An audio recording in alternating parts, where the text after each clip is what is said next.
Hello everyone, welcome to पढ़ लिया। आज की क्लास में हम लोग जो है नया टॉपिक स्टार्ट करने वाले हैं, that is called slope deflection method. And आप ये अच्छे से जानते हैं कि ये जो मेथड है वो डिस्प्लेसमेंट मेथड का एग्जांपल है।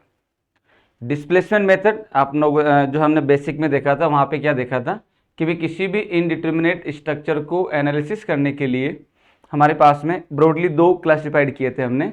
One is called force method, another is called displacement method. तो फोर्स मेथड में हमने जो अननोन्स लिए थे वो रिएक्शन और इंटरनल फोर्सेस लिए थे। क्यों लिए थे? क्योंकि हम ये जानते हैं कि भाई जहाँ पे डी एस लेस देन होता है डी के से, वहाँ पे हम लोग फोर्स मेथड को यूज करते हैं, और जहाँ कहीं पे भी डी के लेस देन होता है डी एस से, वहाँ पे हम लोग डिस्प्लेसमेंट मेथड को यूज करते हैं। So it is the kind of the displacement method which is suitable when D K less than D S.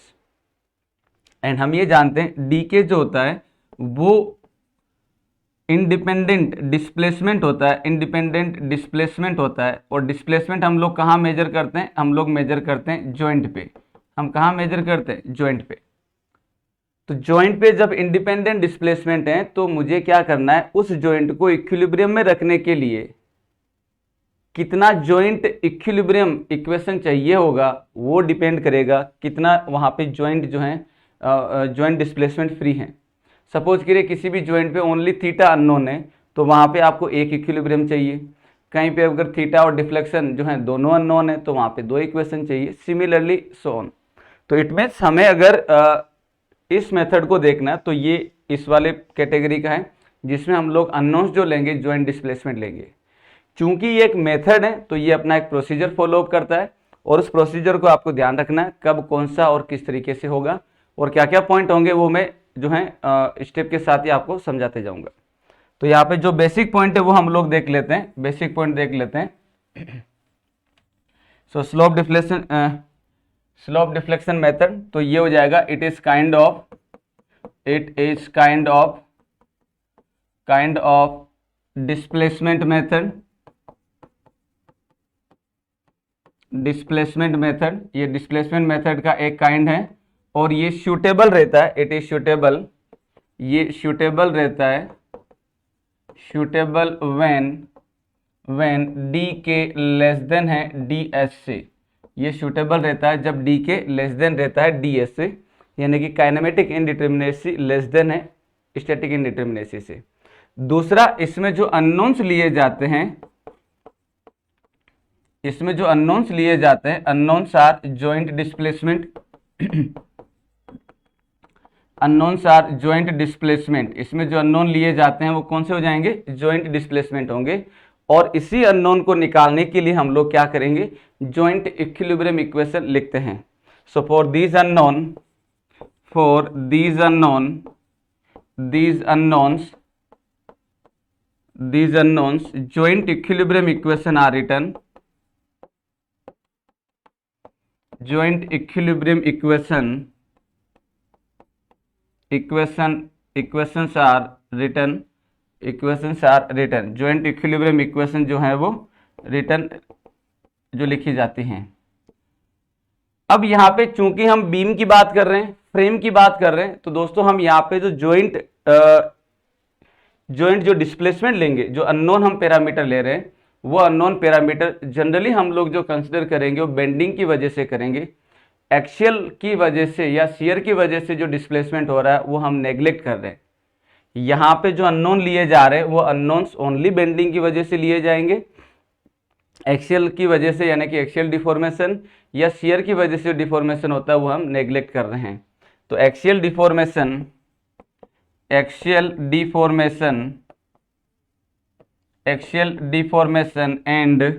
and shear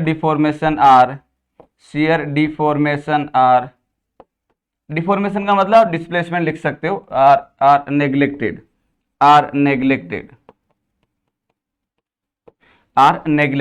ठीक है, तो ये जो है एक्सियल डिफॉर्मेशन और शियर डिफॉर्मेशन को हम लोग क्या कर रहे हैं? यहाँ पे नेग्लेक्ट कर रहे हैं। तो ये जॉइंट इक्विलिब्रियम का ही जो है वो कुछ पॉइंट है, डिस्प्लेसमेंट मेथड के कुछ पॉइंट हैं। और ये जो मेथड दिया है एक प्रोफेसर थे G.A. माने, उन्होंने दिया था। इट इज गिवन बाय ये भी चीज जो है एग्जाम के अंदर पूछी गई है। सो it is given by GA माने इन साइंटिस्ट ने जो है ये मेथड प्रपोज किया था और फिर इसको अडॉप्ट कर लिया गया इनडिटरमिनेट स्ट्रक्चर को एनालिसिस करने के लिए। ठीक है जी। तो अब यहाँ पे पहले इसका मैं प्रोसीजर समझा देता हूँ क्या क्या है और हम कैसे इसको सोल्व करने वाले हैं, और फिर उसके बाद में हम लोग क्या करेंगे, इसको मैं स्टेप बाय स्टेप और जो जो रिलेवेंट पैरामीटर है वो सारा लिख देता हूँ। सपोज करिए आपके पास में कोई भी एक जो है वो कोई भी एक कंटिन्यूअस बीम है। For example it is the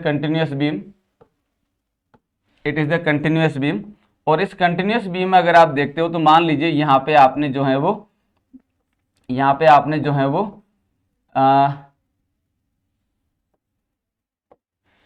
pay आपने रोलर लगा रखा है, इंटरमीडिएट रोलर, और यहाँ पे मान लीजिए आपने फिक्स लगा रखा है, और यहाँ पे आपने मान लीजिए रोलर लगा रखा है। This is also the example. एक एग्जाम्पल आप ये भी ले सकते हैं, मान लो आपके पास में कुछ ऐसी बीम है, यहाँ पे आपने हिंज लगा दिया और यहाँ पे हो गया roller, this is the roller and it is the roller, ये कुछ ऐसे हो गया। सब्जेक्टेड टू एनी लोडिंग, मैं यहाँ पे यूडीएल मान लेता हूँ, यहाँ पे सेंटर लोड मान लेता हूँ, यहाँ पे मैं यूडीएल मान लेता हूँ, यहाँ पे इसेंट्रिक लोड मान लेता हूँ, मान लो कोई मोमेंट भी लग रहा है, एनीथिंग, कोई सा भी लोड लग सकता है।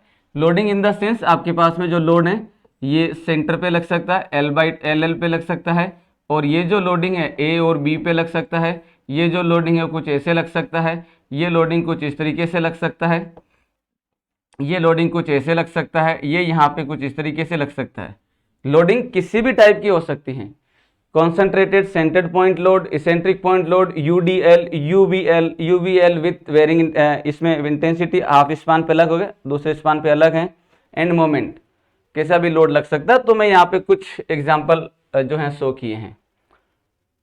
नाउ माय डियर फ्रेंड, जब हम इसको सोल्व करते हैं तो पॉइंट ये आता है कि भाई स्लोप डिफ्लेक्शन मेथड क्या कहता है, वो ये कहता है कि सपोज करिए आपके पास में A, B एंड C ये कोई एक बीम है, सपोज करिए A, B एंड C ये कोई एक बीम है। इस बीम का जो इनडिटर्मिनेसी आप निकालोगे, वो इनडिटर्मिनेसी जो आ रहा है 1 या 2 या कुछ भी आ सकता है, बट डिटर्मिनेट तो नहीं है, ये कंफर्म है। ठीक है, तो मैं जब इसको सोल्व करूंगा तो यहाँ पे मेरे लिए क्या पॉइंट आता है कि स्लोप डिफ्लेक्शन मेथड ये कहता है कि आप सबसे पहले एक काम करो कि जितने भी स्पान दे रखे हैं, एक स्पान ये है, दूसरा स्पान ये है, जितने भी स्पान दे रखे हैं उन सारे स्पान को क्या करो, इमेजिनरी फिक्स सपोर्ट मान के अज्यूम करो। तो मेरे पास में अगर मैं इस वाले पार्ट को देखता हूं दोस्तों, तो मेरे पास में यहाँ तो पहले से फिक्स लगा, तो यहाँ तो इमेजिन करने की आवश्यकता नहीं है। मैं यहाँ पे इमेजिन कर लेता हूँ कि भाई यहाँ पे एक इमेजिनरी फिक्स सपोर्ट है B पे, तो ये AB हो गया, और यहाँ पे इमेजिनरी मैंने क्या माना, फिक्स सपोर्ट माना, और लोडिंग सेम रखी। BC को मैं क्या कर रहा हूँ, अलग तरीके से शो कर देता हूँ, और दोनों जगह इमेजिन कर लेता हूँ कि भाई यहाँ पे क्या लगा है, फिक्स सपोर्ट लगा है। This is the B and it is the C। Clear? तो मैंने इस 2 स्पान को 2 अलग अलग स्पान में ब्रेक कर दिया, इमेजिन करते हुए कि दोनों एंड पे फिक्स है। सिमिलरली जब आप इसके लिए देखेंगे तो भाई इसके लिए भी आप क्या करोगे, कुछ ऐसे इमेजिन कर लोगे, it is subjected to UDL and here it is, तो यहाँ पे एज्यूम कर लोगे कुछ ऐसे, सॉरी यहाँ पे जो लोड लग रहा है वो लोड हो जाएगा कुछ ऐसे। ये मान लेता हूँ L/2 पे है, ये A और B डिस्टेंस में, अच्छा यहाँ पे जो लोड लग रहा है वो लोड लग रहा है सेंटर पॉइंट लोड है ना, तो मैं इसको सेंटर पॉइंट लोड शो कर देता हूँ, this one. Centre point load को W और इसको स्मॉल w से रिप्रेजेंट कर देता हूँ, ये हो जाएगा P, this is the P and this is the W। सब कुछ वही है, बस मैंने इमेजिन क्या किया कि ये एक्चुअल बीम है जिसको मैंने इमेजिन किया कुछ ऐसे, इसको मैंने इमेजिन किया कुछ ऐसे, राइट, कोई इश्यू नहीं है। अब स्लोप डिफ्लेक्शन मेथड ये कहता है कि आप सबसे पहले जितने भी स्पान हैं उन सारे स्पान को क्या करो, सारे स्पान को जो है वो फिक्स सपोर्ट मानो, अज्यूम करो। हमने अज्यूम कर लिया जबकि है नहीं वहां पे, अगर है तो अच्छी बात है, नहीं है तो आपको क्या करना है, उसको अज्यूम करना है। तो हमने यहाँ पे AB, BA, ए बी और बी सी, और यहाँ पे ए बी और बी सी को हमने फिक्स सपोर्ट मान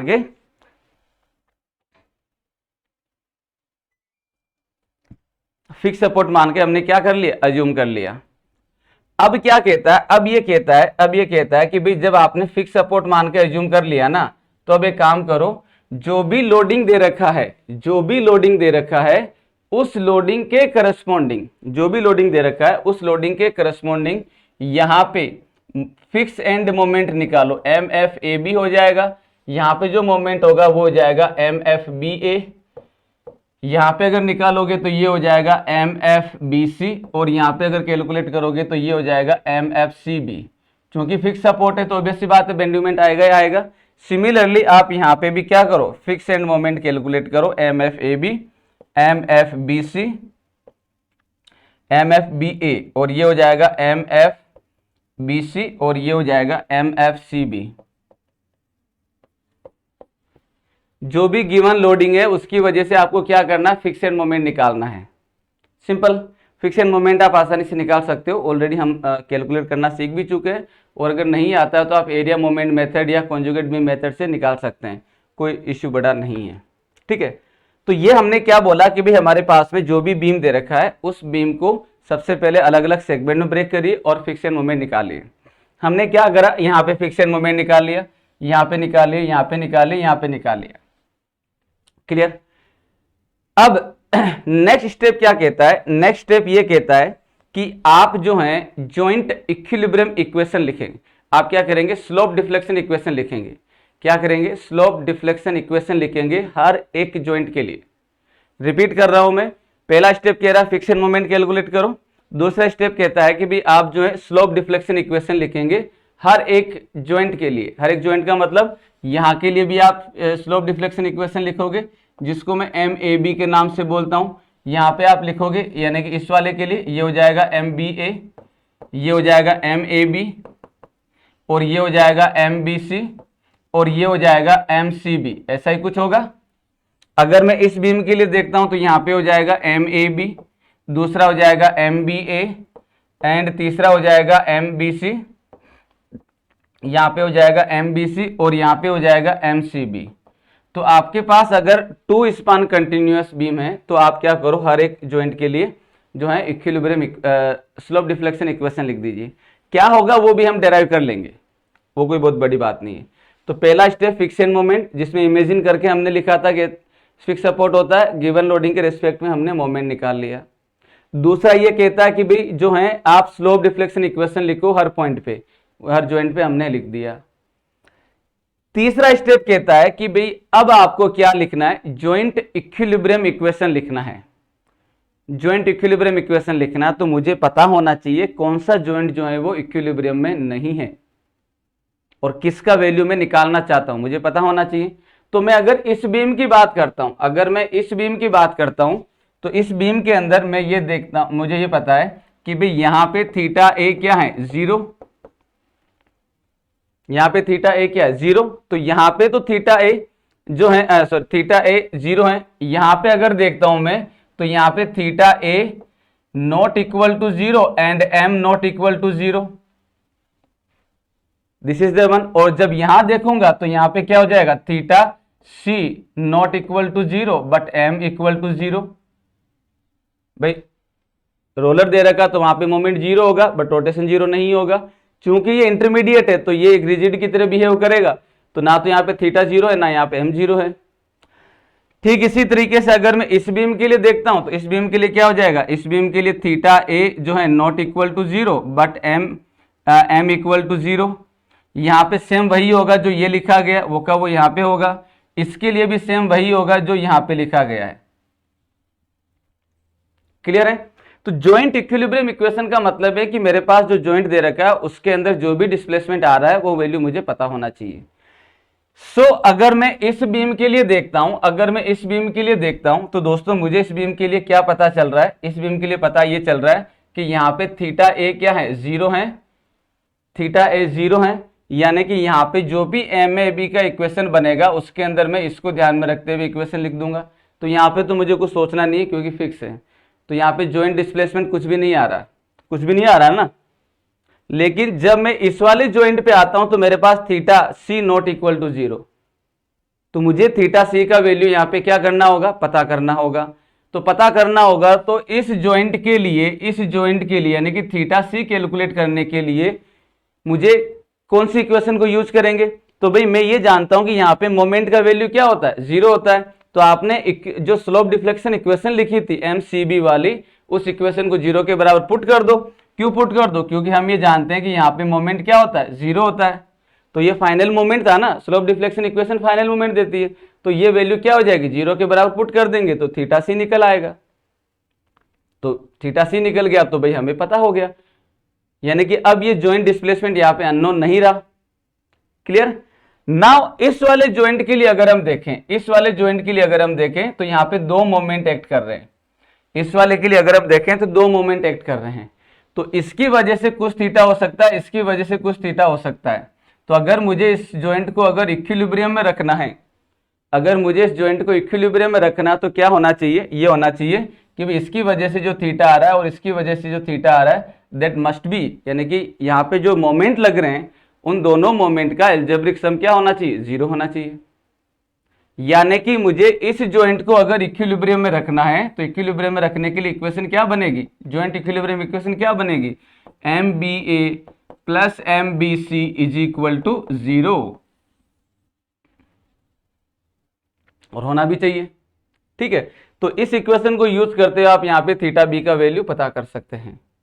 तो जॉइंट डिस्प्लेसमेंट मेथड में स्लोप डिफ्लेक्शन अगर इक्वेशन यूज करते हैं तो आपके पास अननोन क्या क्या थे जॉइंट के अंदर, थीटा बी अननोन था, थीटा सी अननोन था, यस और नो। तो थीटा सी अननोन था तो थीटा सी आपने इस इक्वेशन को लेके निकाल लिया, थीटा बी अननोन था तो आपने ये जॉइंट इक्विलिब्रियम इक्वेशन यूज कर लिया।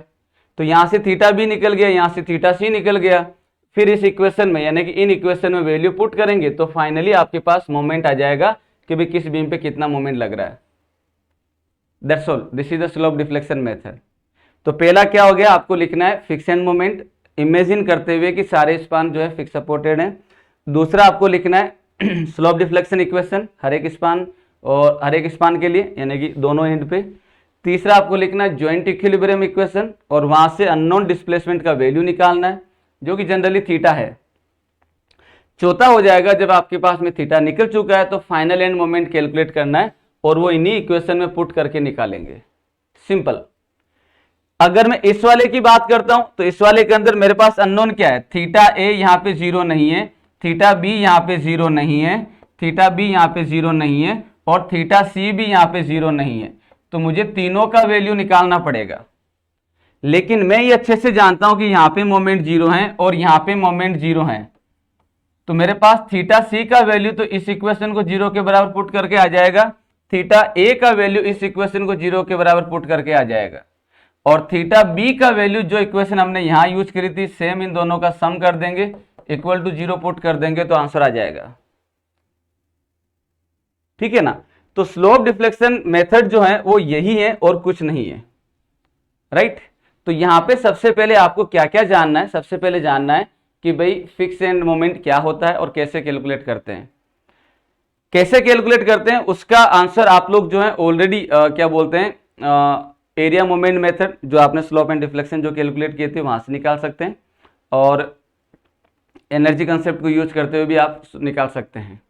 ठीक है, तो यहाँ पे अगर हम देखें तो स्टैंडर्ड केसेस के लिए, यानी कि जब यूडीएल लोड लग रहा है, सेंटर्ड पॉइंट लोड लग रहा है, इसेंट्रिक पॉइंट लोड लग रहा है, यूडीएल है, यूवीएल है, ट्रायंगुलर लोड है, मोमेंट अगर लग रहा है, तब उस केस में कितना इसका फिक्स एंड मोमेंट होगा वो मैं यहाँ पे आपको सीधा लिखवा देता हूँ और उसको ध्यान भी रखना है। ठीक है, तो यहाँ पे अगर आप देखोगे तो क्या हो जाएगा, दिस इज द वन। चलिए, तो यहाँ पे हम लोग क्या देख लेते हैं, यहाँ पे हो जाएगा दैट इज, तो सबसे पहले हम लोग यहाँ पे देख रहे हैं that is fix end moment. यहाँ पे हम लोग कैलकुलेट कर लेते हैं fix end moment, fix end moment जिसको मैं डिनोट करूंगा FEM के द्वारा, FEM के द्वारा, राइट। ये अगर मैं FEM लिखता हूं तो फिक्स एंड मोमेंट हो जाएगा, और इसको मैं डिनोट कर सकता हूं MF के द्वारा भी, इसको मैं और MF के द्वारा भी लिख सकता हूं। अगर AB होगा तो AB लिख दूंगा, BC होगा तो BC लिख दूंगा, जो भी रहता है वो यहाँ पे लिख देंगे। क्लियर। सम स्टैंडर्ड केस के लिए, सम स्टैंडर्ड केस का मतलब है, सबसे पहले हम लोग देख लेते हैं फिक्स, जितने भी बीम होंगे सारे के सारे फिक्स होंगे। तो यहाँ पे ये अपने पास हो गया कुछ ऐसे, लुक एट दिस एंड चलिए, और यहाँ पे हम लोग क्या करें, इसको जो है वो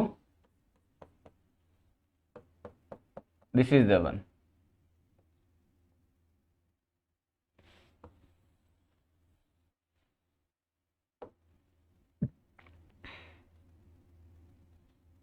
चलो, तो यहां पे अगर हम देखें तो क्या होगा, सबसे पहले हम लोग मान लेते हैं यूडीएल लोड। सबसे पहले हम लोग क्या मान लेते हैं, यूडीएल लोड, यूडीएल लोड। तो ये है ए और ये है बी। अब दोस्तों, जब हमने बीम के लिए डिफ्लेक्टेड शेप ड्रॉ करना सीखा था, तो हमारे पास में पॉइंट क्या था कि अगर मान लीजिए ऐसा कोई बीम है जिसके ऊपर कोई भी लोड लग रहा है, ये लोड लग रहा है, चाहे ये लोड लग रहा है, चाहे कोई सा भी लोड लग रहा है, तो ये जो बीम होगी वो क्या करेगी, कुछ इस तरीके से बेंट होगी, कुछ इस तरीके से बेंट होगी, यानी कि डिफ्लेक्ट होगी। तो ये इस तरीके से क्या हो रही है, डिफ्लेक्ट हो रही है। तो जब इस तरीके से डिफ्लेक्ट हो रही है तो ऑब्वियस सी बात है, यहाँ पे ये थीटा देगा, यहाँ पे ये थीटा देगा। सो this is theta, this is theta, ये ए हो जाएगा, ये बी हो जाएगा। बट हम ये अच्छे से जानते हैं कि भाई यहाँ पे जो है, यानी कि यहाँ पे जो है फिक्स सपोर्ट होता है, यहाँ पे क्या है, फिक्स सपोर्ट है। लुक एट दिस, ठीक है। तो जब फिक्स सपोर्ट है तो हम क्या करेंगे, यहाँ पे मोमेंट जो है वो इंड्यूस करेंगे, या ये सपोर्ट जो है मोमेंट इंड्यूस करेगा। तो इंड्यूस करेगा तो क्या होगा, दिस इज द वन, और ये हो जाएगा M F, fix and moment लिख रहे हैं, ए ज्वाइंट पे हूं मैं तो ए हो जाएगा, किस स्पान के लिए लिख रहा हूं, ए बी के लिए, तो ये हो जाएगा बी। अगर मुझे इस थीटा को जीरो बनाना है तो सपोर्ट क्या करेगा, इतना मोमेंट इंड्यूस करेगा, एम एफ, किस ज्वाइंट पे हूं, बी ज्वाइंट पे, किस स्पान के लिए देख रहा हूं, बी ए के लिए, तो ये हो जाएगा दिस वन। क्लियर। तो अब आप सोचो, ये वाला जो मोमेंट है इसका डायरेक्शन क्या है, इसका डायरेक्शन है एंटी क्लॉकवाइज। तो एंटी क्लॉकवाइज को हम लोग क्या लेंगे, एंटी क्लॉकवाइज को हम लोग लेंगे नेगेटिव, और ये जो लग रहा है, ये जो लग रहा है वो क्या लग रहा है, क्लॉकवाइज, तो इसको हम लोग लेंगे पॉजिटिव। ये क्या हो जाएगा, नेगेटिव, और ये हो जाएगा पॉजिटिव। तो sign convention until unless I am not specified, till that आपको यही साइन कन्वेंशन लेना है, जहां कहीं पे भी क्लॉकवाइज अगर मोमेंट होता है तो वो पॉजिटिव होगा, और जहां कहीं पे भी एंटी क्लॉकवाइज होता है वो नेगेटिव होगा। पॉजिटिव एक्स डायरेक्शन में लग रहा तो प्लस होगा, और अगर नेगेटिव एक्स डायरेक्शन में लग रहा तो नेगेटिव होगा। अगर कोई वर्टिकली अपवर्ड लग रहा है तो पॉजिटिव होगा, वर्टिकली डाउनवर्ड लग रहा तो नेगेटिव होगा। यूजुअल जो साइन कन्वेंशन है वो, ठीक है। चलो, तो यहां पे अगर हम देखें तो क्या हो जाएगा, दैट इज, ये हो जाएगा आपके पास, यहां पे ये हो जाएगा एम एफ ए बी, और ये हो जाएगा आपके पास इधर, ये हो जाएगा that is M F B A. Clear. तो यहाँ पे जो वैल्यू होगा वो वैल्यू हो जाएगा that is M F A B is equal to minus W L square by 12 and this value will be MFBA is equal to plus WL square by 12. W is the intensity of this load. Clear. तो ये हो गया आपके पास, जब UDL load लग रहा है तो फिक्स एंड मोमेंट ए पे कितना होगा, नेगेटिव साइन के साथ, that is WL square by 12, और बी पे हो जाएगा WL square by 12 positive sign के साथ। अब अगर मैं यहाँ पे पॉइंट लोड अप्लाई कर देता हूं, फॉर एग्जाम्पल मैंने क्या किया, यहाँ पे पॉइंट लोड लगा दिया, दिस इज द बीम, और इस बीम पे हमने क्या बोला कि यहाँ पे पॉइंट लोड लग रहा है, सेंटर पे जो है पॉइंट लोड लग रहा है, तो this is the one, here it is. तो यहाँ पे अगर हम देखते हैं तो ये हो जाएगा fix beam, this is the fix beam subjected to centred point load, तो ये सेंटर्ड पॉइंट लोड है, ये हो जाएगा that is L/2, this is the L/2, और यहाँ पे जो मोमेंट लोड लग रहा है that is the P, and you know that this point is the A, this point is the B, this point is the B, और जब आप इसमें देखेंगे तो यहाँ पे मोमेंट हो जाएगा that is MFAB, negative sign में होगा, और ये हो जाएगा आपके पास दैट इज MFBA, ठीक है। तो यहाँ पे चूंकि सेंटर्ड पॉइंट लोड है तो क्या होगा, यहाँ पे सेंटर्ड पॉइंट लोड के लिए हो जाएगा MFAB is equal to minus PL/8, और ये हो जाएगा M F B A is equal to plus P L by 8, P L by 8। ठीक है, तो ये हो जाएगा कुछ इस तरीके से। ये हो गया यूडीएल के लिए, ये हो गया पॉइंट लोड के लिए, राइट। तो ये हो जाएगा, पहला हो जाएगा यूडीएल के लिए, दूसरा होगा पॉइंट लोड के लिए, सेंटर्ड पॉइंट लोड है ये। तो यहाँ पे अगर आप चाहो तो इसको मेंशन कर सकते हो। ये हो जाएगा फॉर यूडीएल, यूडीएल, एंड ये हो जाएगा for centred point load, centred point load. ये सेंटर्ड पॉइंट लोड के लिए होगा कुछ ऐसे। तीसरा हो जाएगा that is eccentric point load के लिए, इसेंट्रिक पॉइंट लोड के लिए बना देते हैं। So this is the one. तो इसेंट्रिक पॉइंट लोड के लिए क्या होगा, इसेंट्रिक पॉइंट लोड के लिए हो जाएगा कुछ ऐसे। सो यहाँ पे देखोगे तो ये हो जाएगा कुछ इस तरीके से, this is the one. And यहाँ पे अगर आप देखेंगे तो ये होगा कुछ ऐसे, लुक एट दिस। और यहाँ पे जो है ये हो जाएगा, इस तीसरा होगा eccentric, eccentric point load, eccentric point load. ये हो जाएगा ए एंड ये हो जाएगा बी। इसकी वजह से अगर आप देखोगे तो क्या होगा, यहाँ पे जो है पॉइंट लोड जो लग रहा है वो हो जाएगा कुछ ऐसे। इसेंट्रिक पॉइंट लोड का मतलब हमने ये वाला शो कर दिया कुछ इस तरीके से। और यहाँ पे जो वैल्यू हो रहा है वो हो जाएगा दैट इज द पी। और ये जो स्पान लग रहा है वो कहाँ पे लग रहा है, ए और बी पे, राइट। तो इसके लिए अगर हमें जो है फिक्स एंड मोमेंट लिखना है तो यहाँ पे क्या हो जाएगा, ये हो जाएगा that is M F A B, and ये हो जाएगा आपके पास that is M F B A, M F B A. This is the negative, this is the positive. So जब हम इसके लिए वैल्यू लिखेंगे तो ये हो जाएगा that is M F A B is equal to minus P A B square upon L square, P A B square upon L square. जब मैं इस वाले के लिए लिखूंगा तो इसका स्क्वायर होगा, जब मैं इसके लिए लिखूंगा तो इसका स्क्वायर होगा। एम एफ बी ए हो जाएगा, एम एफ बी ए हो जाएगा plus P A square B upon L square, L square. Clear है। So this is the fix and moment develop when the eccentric point load is acting. ठीक है, चलिए तो ये हो गया। नेक्स्ट जो बीम हो जाएगा वो क्या होगा, नेक्स्ट बीम हो जाएगा अपने पास दैट इज ये हो जाएगा जब मान लीजिए मोमेंट लग रहा है, सेंटर्ड मोमेंट लग रहा है और वो भी क्लॉकवाइज डायरेक्शन में।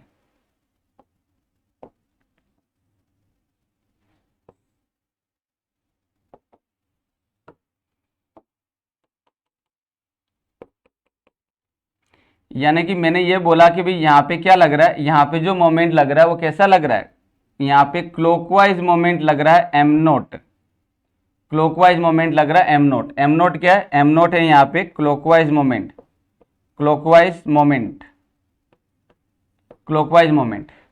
तो जैसे क्लॉकवाइज मोमेंट लग रहा है, जैसे क्लॉकवाइज मोमेंट लग रहा है, so this is going to be A and this is going to be B. ये हो जाएगा ए और B, this is the B. अब ध्यान से देखो, सबसे पहले मैं क्या कर रहा हूं दोस्तों, इसका डिफ्लेक्टेड शेप ड्रॉ कर रहा हूं। तो जैसे ये मोमेंट लग रहा है तो क्या होगा, यहाँ पे स्लोप क्या है, जीरो, यहाँ पे स्लोप क्या है, जीरो। बट इस वाले मोमेंट की वजह से जैसे ये मोमेंट लगेगा तो यहाँ से बीम को क्या करेगा, यहाँ से बीम को अपलिफ्ट करेगा, और ये जैसे घूमते घूमते वापस ऐसे लगेगा तो यहाँ से बीम को डाउन करेगा। तो इसका जो डिफ्लेक्टेड शेप बनेगा वो बनेगा कुछ ऐसा, ऐसा कुछ बनेगा। ये तो फाइनल शेप है, ये तो फाइनल शेप है। अगर मैं इसका शेप बनाता हूं, अगर मैं इसका शेप बनाता हूं तो कैसा बनेगा, ये बनेगा इसकी वजह से। तो यहाँ पे जो मोमेंट आएगा वो आ जाएगा, ये ऊपर कर रहा तो ये मोमेंट हो जाएगा कुछ ऐसे, एंड ये हो जाएगा कुछ इस तरीके से, ये हो जाएगा कुछ ऐसे, और ये हो जाएगा कुछ ऐसे। क्लियर, ऐसा ही कुछ होगा ना। यहाँ पे तो थीटा होगा इसे, यहाँ पे अगर मैं देखता हूं तो यहाँ पे क्या हो जाएगा, यहाँ पे थीटा होगा, यहाँ पे थीटा होगा, यहाँ पे थीटा होगा। क्लियर। लेकिन यहाँ पे भी क्या कर रहा है, ये जब इसको इस तरीके से बेंड करेगा तो यहाँ से लिफ्ट हो गया, बट यहाँ पे भी तो थीटा आ गया, यहाँ पे भी तो थीटा आ गया, हाँ या ना। तो जब यहाँ पे थीटा आ रहा तो भाई हमें क्या करना होगा, हम ये जानते हैं कि फाइनली यहाँ पे रोटेशन जीरो होता है, फाइनली यहाँ पे रोटेशन क्या रहता है, जीरो रहता है। तो मुझे इसको जीरो बनाने के लिए, इसको जीरो बनाने के लिए क्या करना पड़ेगा, इसको जीरो बनाने के लिए एंटी क्लॉकवाइज डायरेक्ट यहाँ पे क्या करना पड़ेगा, इस डायरेक्शन में मोमेंट अप्लाई करना पड़ेगा, जो कि हो जाएगा MFAB। यहाँ पे इसको जीरो, यानी कि यहाँ पे जीरो बनाने के लिए जो मोमेंट लगेगा वो हो जाएगा MFBA। यहाँ पे ये हो जाएगा।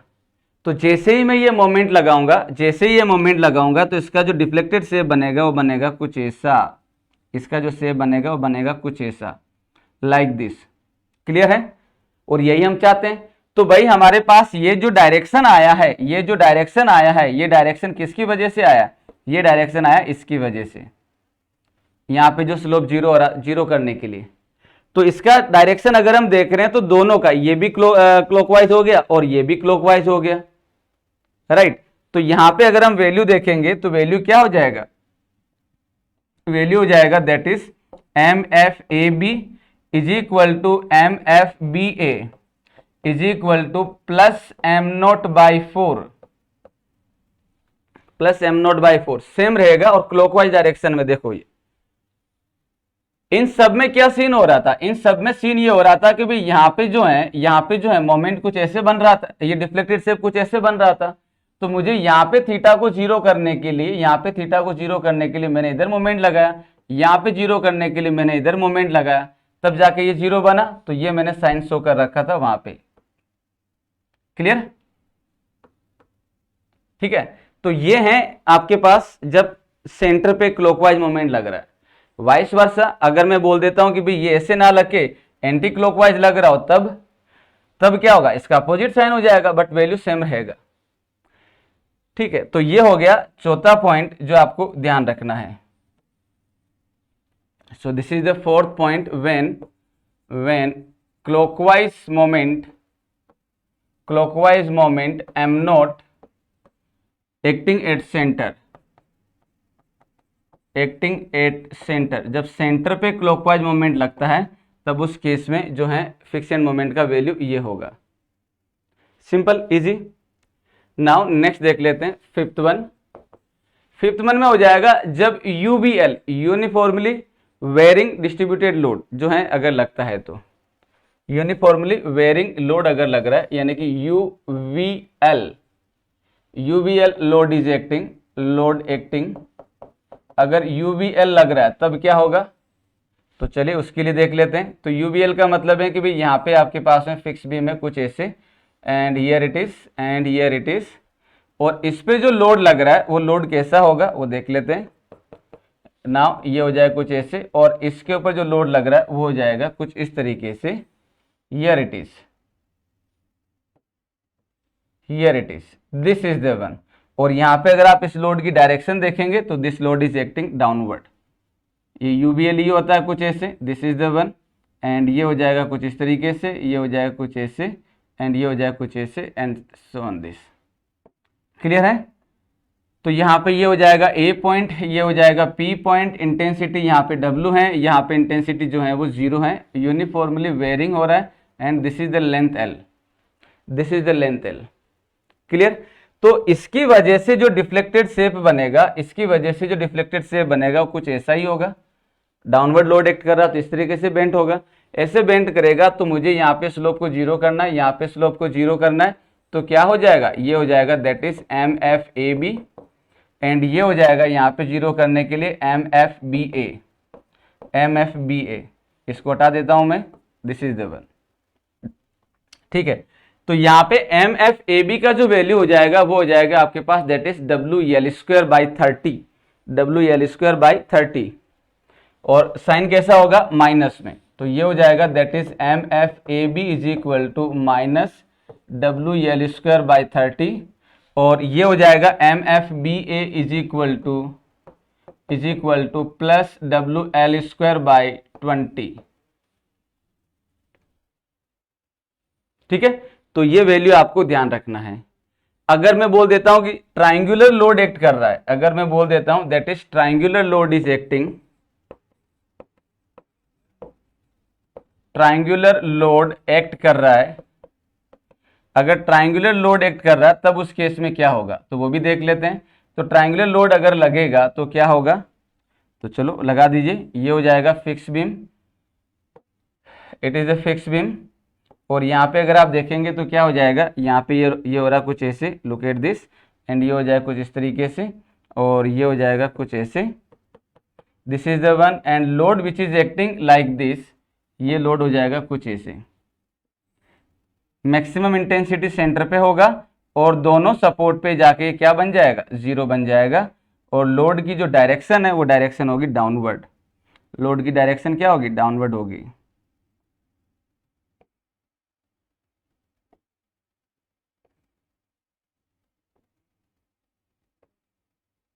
हियर इट इज, क्लियर है। So this point is A, this point is B, this point is L, this is length L. अब हम ये जानते हैं कि जब ट्राइंगुलर लोड एक्ट कर रहा है तब उस केस में क्या होगा, ये बीम कुछ ऐसे डिफ्लेक्ट होगी जैसे नॉर्मल हो रही है, तो उसकी वजह से हमें क्या देखना है, यहाँ पे जो मोमेंट आएगा वो आ जाएगा that is M F A B, and यहाँ पे जो मोमेंट आ जाएगा वो आ जाएगा that is M F B A. वही चीज एंटी क्लॉकवाइज को नेगेटिव और क्लॉकवाइज को पॉजिटिव। तो यहाँ पे अगर हम देखते हैं, so this is M F A B, that is -5/96 -5/96 WL²। यहाँ पे कितना होगा, that is -5/96 WL², and MFBA का वैल्यू भी इतना ही रहेगा, that is MFBA is equal to +5/96 WL²। L is the span, L is the span. तो दोस्तों ये आपके पास में हो गया जब क्या बोलते हैं, जब ट्राइंगुलर लोड एक्ट कर रहा है। अब हम ये बोल देते हैं कि भाई हमारे पास में जो बीम दे रखा है उसके अंदर कोई भी एक सपोर्ट जो है सेटल हो रहा है, सेटल हो रहा है। तो यहां पे हम लोग देख लेते हैं, नेक्स्ट हो जाएगा कौन सा पार्ट होगा, 6th हो गया, 7th। नाउ 7th हो जाएगा FEM due to settlement of support, due to settlement of support. Support के सेटल होने की वजह से कितना मोमेंट इंड्यूस हो रहा है वो हम देख रहे हैं, वो हम यहाँ पे देख रहे हैं। अब यहाँ पे थोड़ा सा सोच के देखो कि भाई अगर हमारे पास में सिंपली सपोर्टेड बीम होता तो उस केस के अंदर, सिंपली सपोर्टेड बीम डिटर्मिनेट है, डिटर्मिनेट के अंदर अगर कोई भी सपोर्ट सेटल होता है तो उसकी वजह से कोई रिएक्शन या कोई भी स्ट्रेसेस इंड्यूस नहीं होती हैं। लेकिन अगर इनडिटर्मिनेट बीम है तो उस केस में कोई भी सपोर्ट अगर सेटल होता है तब उस केस में जो है मोमेंट इंड्यूस होगा। कैसे होगा तो वो देख लेते हैं, कैसे होगा वो देख लेते हैं। तो मैं यहाँ पे क्या कर रहा हूं, दो सपोर्ट को लेके बात कर रहा हूं। जैसे पहला मैंने कंसीडर किया कुछ ऐसे, ये हो जाएगा कुछ इस तरीके से है, और यहाँ पे मैंने जो है, यहाँ पे मैंने जो सपोर्ट माना वो माना कौन सा, रोलर। कौन सा मान लिया, रोलर,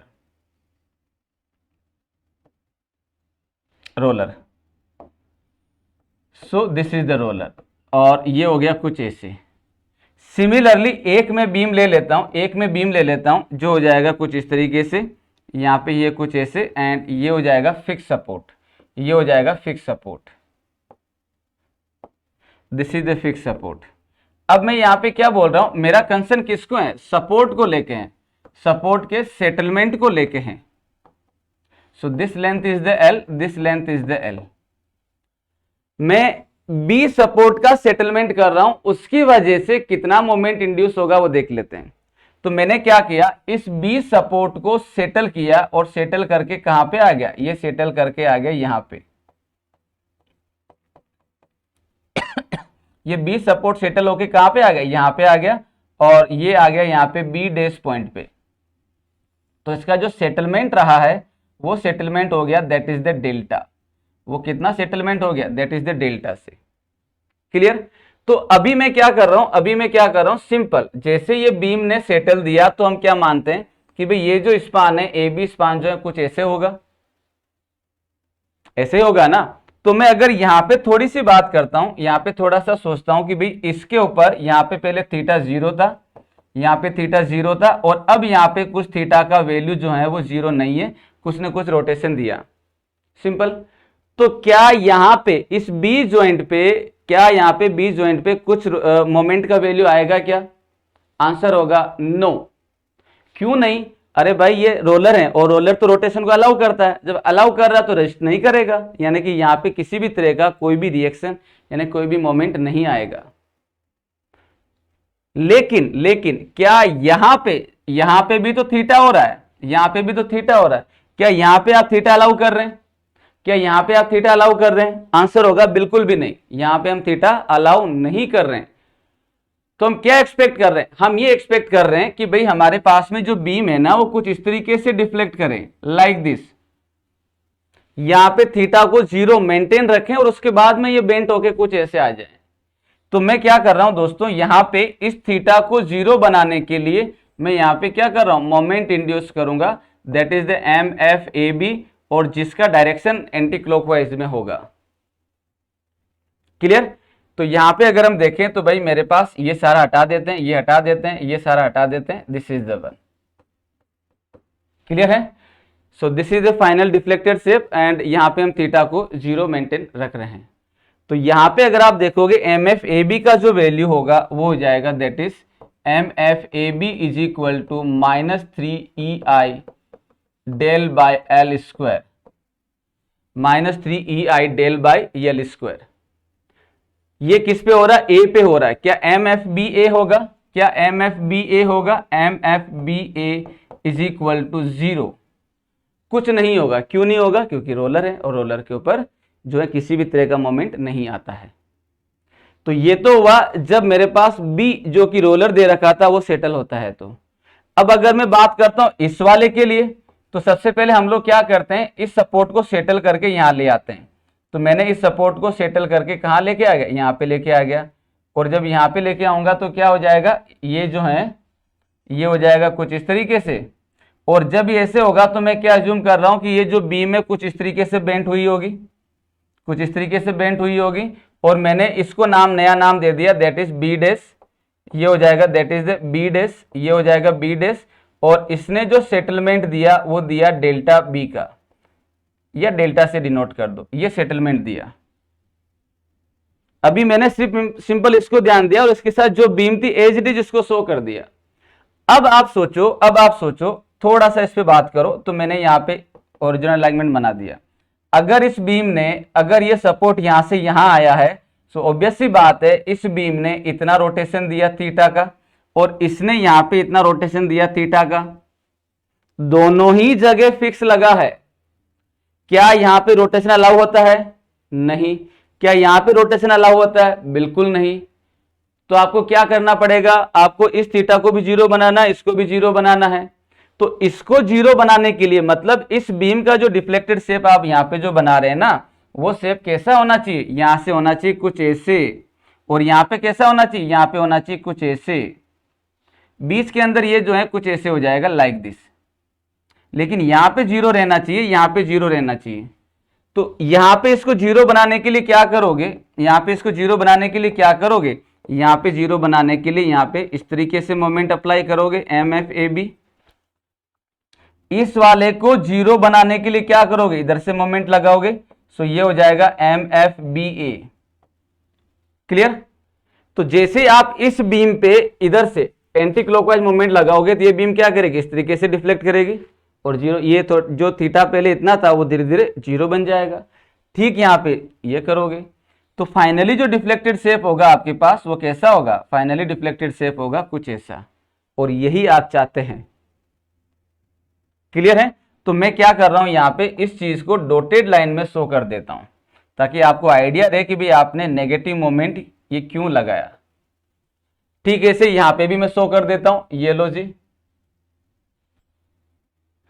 क्लियर है? राइट। तो यहां पे आपने इसको 0 बनाने के लिए इतना मोमेंट लगाया। अब दोनों मोमेंट की डायरेक्शन देखो, क्लॉकवाइज या एंटी क्लॉकवाइज। तो ये एंटी क्लॉकवाइज में लग रहा है और ये भी एंटी क्लॉकवाइज में लग रहा है।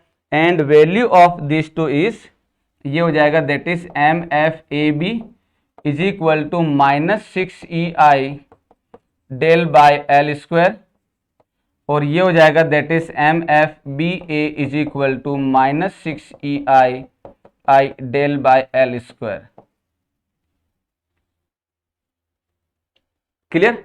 सो ये आपके पास में हो जाएगा दोस्तों fix and moment settlement of support की वजह से, और ये डिफरेंट काइंड ऑफ लोड की वजह से, ये डिफरेंट काइंड ऑफ लोड की वजह से। चाहो तो ये वैल्यू याद रख सकते हो, चाहो तो इसको डेराइव कर सकते हो, बट कोशिश ये करिए कि आप जो है कुछ स्टैंडर्ड डेटा को ध्यान में ही रख ले, है ना। और अगर नहीं रख सकते then you have lot of the method to determine this value. थोड़ा प्रैक्टिस करोगे तो क्विकली निकाल सकते हो, कोई बहुत बड़ी बात नहीं है। इनका वैल्यू निकालने के लिए एरिया मूवमेंट मेथड या कॉन्जुगेट बीम मेथड बड़ा आसान है, उसको यूज करते हुए आप लोग निकाल सकते हैं।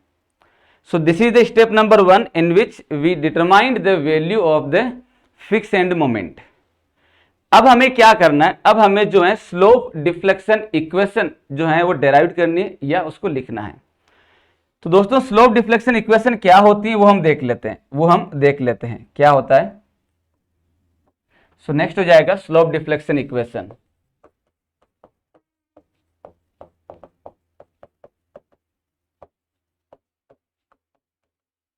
स्लोप डिफ्लेक्शन इक्वेशन,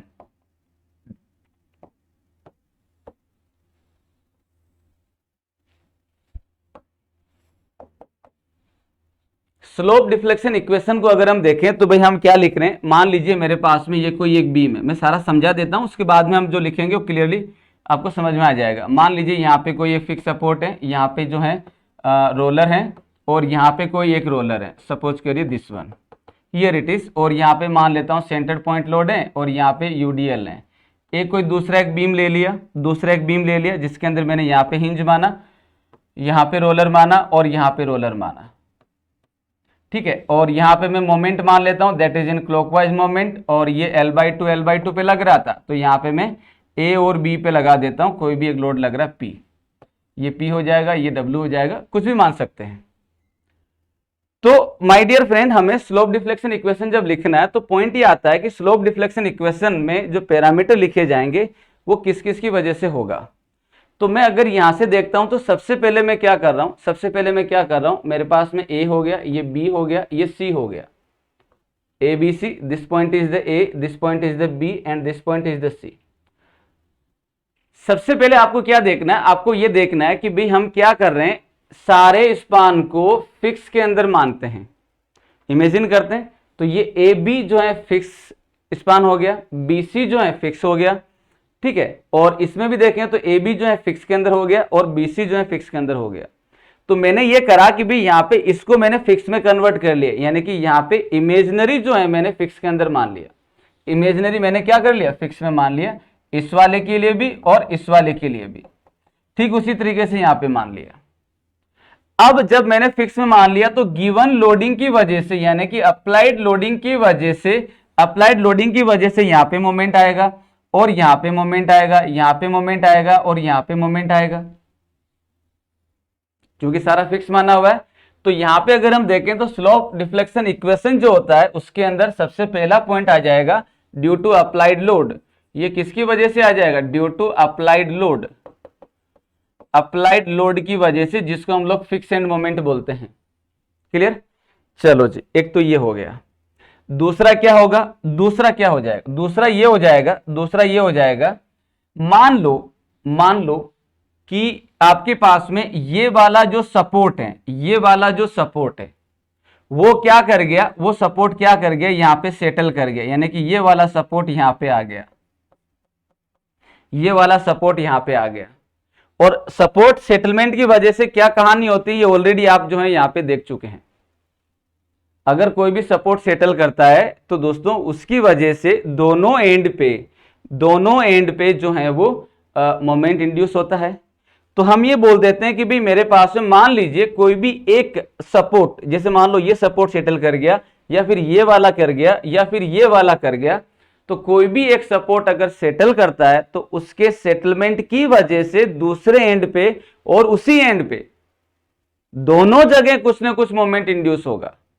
कुछ ना कुछ इसलिए बोल रहा हूं क्योंकि अगर मान लो ये वाला करता है तब तो इस जगह होगा, यहां नहीं होगा, और अगर ये वाला करता है तो फिर दोनों जगह होगा। It means slope deflection equation में एक तो फिक्स एंड मोमेंट का वैल्यू आ गया जो कि अप्लाइड लोड की वजह से है, दूसरा आ गया जो सेटलमेंट ऑफ सपोर्ट की वजह से है, कोई भी सपोर्ट सेटल कर सकता है।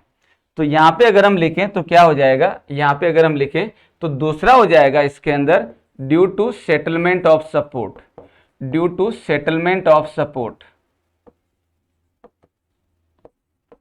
Due to settlement of support. Settlement of support का मतलब इस सपोर्ट की वजह से कितना मोमेंट इंड्यूस होगा। अब दोस्तों सेटलमेंट ऑफ सपोर्ट का इफेक्ट, सेटलमेंट ऑफ सपोर्ट का इफेक्ट कौन से स्पान पे कैसा होगा, तो कोई ज्यादा सोचना नहीं है, सिंपल सी कहानी रखो कि भाई ये जब ऐसे बेंड कर जाता है, ये ऐसे बेंड कर जाता है, तो अब आपको क्या करना है कि भाई ये देखो, ये वाला जो स्पान है, ये वाला जो स्पान है, ये कैसे रोटेट किया, ये रोटेट किया क्लॉकवाइज। ये वाले स्पान ने कैसे रोटेट किया, एंटी क्लॉकवाइज। तो सेटलमेंट ऑफ सपोर्ट की वजह से जो डेल्टा लिया जाएगा, जो डेल्टा लिया जाएगा इस बीम के लिए जो डेल्टा होगा वो पॉजिटिव होगा, और इसके लिए डेल्टा जो होगा वो नेगेटिव होगा। सिंपल। तो ये सेटलमेंट ऑफ सपोर्ट की वजह से जो भी स्पान है, कंसर्न जो भी स्पान है, वो स्पान किस तरीके से रोटेट कर रहा है, उसके करस्पॉन्डिंग आपको क्या लेना है, आपको जो है वो उसका जो है वो रोटेशन अगर क्लॉकवाइज है तो पॉजिटिव लीजिए, अगर एंटी क्लॉकवाइज है तो नेगेटिव उसका वैल्यू कंसीडर करिए। चलो, तो एक तो हो गया ये। तीसरा क्या होगा, तीसरा इफेक्ट क्या होगा, तीसरा इफेक्ट ये होगा, तीसरा इफेक्ट ये होगा कि अगर मान लीजिए मैंने यहां पे कोई भी एक यूनिट मोमेंट लगाया, कोई भी एक मोमेंट अप्लाई किया, इस मोमेंट की वजह से, इस मोमेंट की वजह से, या फिर ये मैं बोल दूं कि यहां पे अगर मैं कोई भी एक मोमेंट अप्लाई करता हूं तो यहां पे ये रोटेशन करता है, तो इस रोटेशन की वजह से यहां पे और यहां पे कितना मोमेंट इंड्यूस हो रहा है वो आपको कैलकुलेट करना है। यानी कि rotation of joint A with respect to joint, rotation of joint A with respect to joint B when the moment is applied.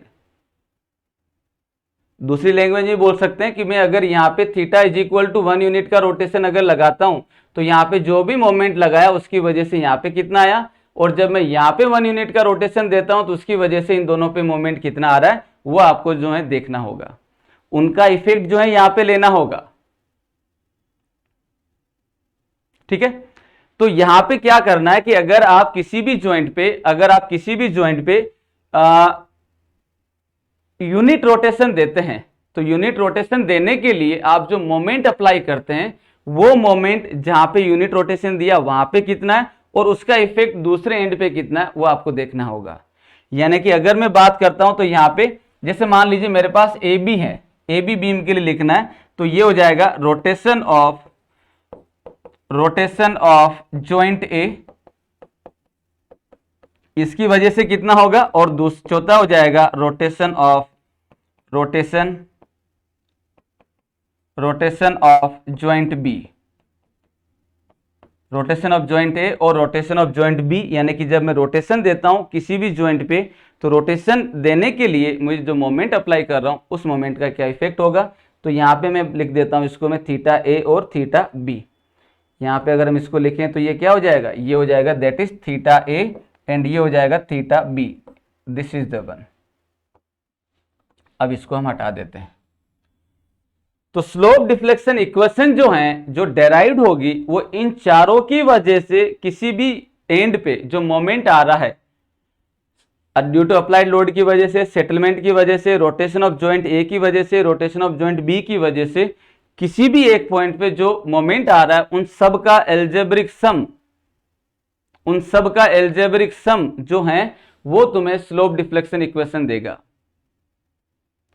अब मेरे पास पॉइंट क्या है, अब मैं क्या कर रहा हूं एग्जैक्टली एल्जेब्रिक सम को मैं अगर टेक्निकल लैंग्वेज में बोलूं मैं तो एल्जेब्रिक सम को हम लोग टेक्निकल लैंग्वेज में क्या बोल रहे हैं कि भाई मैं इन चारों मोमेंट को सुपर इंपोज कर रहा हूं। क्या कर रहा हूं मैं, सुपर इंपोज कर रहा हूं।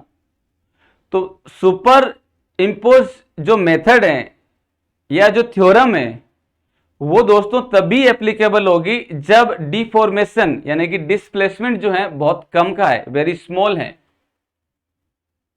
तभी आप जितने भी मोमेंट आ रहे हैं उनको सुपर इंपोज कर पाएंगे या जो भी वैल्यू आ रही है उसको सुपर इंपोज कर पाएंगे। अगर कोई भी जो है आप वेरिएशन बहुत ज्यादा है, किसी एक का वैल्यू बहुत ज्यादा है, किसी एक का वैल्यू बहुत कम है, तो आप उसको सुपर इंपोज नहीं कर सकते। तो सुपर इंपोजिशन थ्योरम या मेथड जो है it is applicable when the displacement is very small, बहुत कम है तो आप उनको सुपर इंपोज कर सकते हैं, और अगर ज्यादा है तब आप नहीं कर सकते। ठीक है, तो यहाँ पे हम लोग लिख सकते हैं, यहाँ पे हम लोग लिख सकते हैं स्लोप डिफ्लेक्शन इक्वेशन। तो इट इज डेराइव्ड बाय, ये हो जाएगा it is derived by super imposing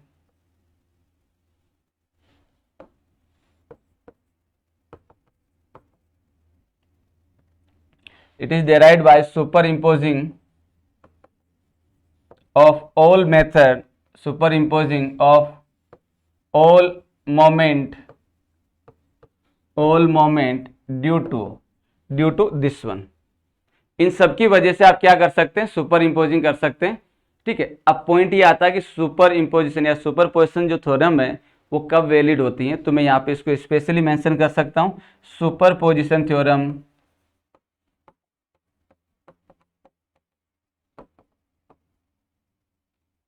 is applicable only when the displacement is very small, displacement is very small। जब डिस्प्लेसमेंट बहुत कम होता है तब आप लोग जो है इसको अप्लाई कर सकते हैं, और अगर ज़्यादा हो गया यानी कि डिस्प्लेसमेंट अगर ज़्यादा है तो आप उसको अप्लाई नहीं कर सकते। सिंपल सी बात है, इसके अलावा कुछ नहीं होगा। क्लियर है? चलिए, तो यहां पे ये इक्वेशन हो जाएगी कुछ ऐसे। चलो, अब अगर आपके पास में जैसे मान लीजिए आपके पास में कोई भी एक बीम है, स्लोप डिफ्लेक्शन इक्वेशन लिख रहा हूं मैं, तो कोई भी एक बीम है, फॉर एग्जांपल ये हो जाएगा कोई बीम है, मैं ए बी स्पान के लिए लिख रहा हूं, तो ये हो जाएगा कुछ ऐसे, दिस इज द वन,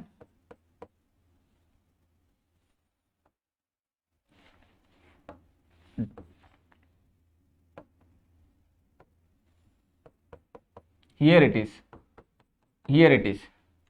तो ये हो जाएगा ए और ये हो जाएगा बी। तो यहां पे जो मोमेंट बनेगा वो मोमेंट हो जाएगा, यहाँ पे मोमेंट हो जाएगा एम ए बी, और यहाँ पे जो मोमेंट हो जाएगा वो हो जाएगा एम बी ए, जिसको हम फाइनल मोमेंट भी बोलते हैं। तो एम ए बी का जो इक्वेशन अगर आपको लिखना है तो एम ए बी कैसे लिखा जाएगा, एम ए बी हो जाएगा आपके पास, that is M A B is equal to 2EI by L into 2 theta A plus theta B minus 3 del by L plus M F A B. This is the one. और अगर आपको ये A B के लिए है, अगर आपको B ए के लिए लिखना है तो बी ए के लिए क्या हो जाएगा, that is 2EI by L into 2 theta B plus theta A minus 3 del by L plus M F B A. ध्यान क्या रखना है, ध्यान ये रखना कि अगर ए बी लिख रहे हैं तो यहाँ पे 2 थीटा ए आएगा, और अगर बी ए लिख रहे हैं तो यहाँ पे 2 थीटा बी आएगा, यानी कि पहला जो नोटेशन है उस जॉइंट का ट्वाइस ऑफ ये होगा। बाकी सारा वही है, दोनों में कॉमन है, एंड लास्ट के अंदर फिक्स एंड मोमेंट जो है वो हो जाएगा। Clear? So this is the slope deflection equation, और इसी को लेके आगे हम क्या करेंगे जो है वो प्रॉब्लम बनाएंगे इसके ऊपर। Thank you.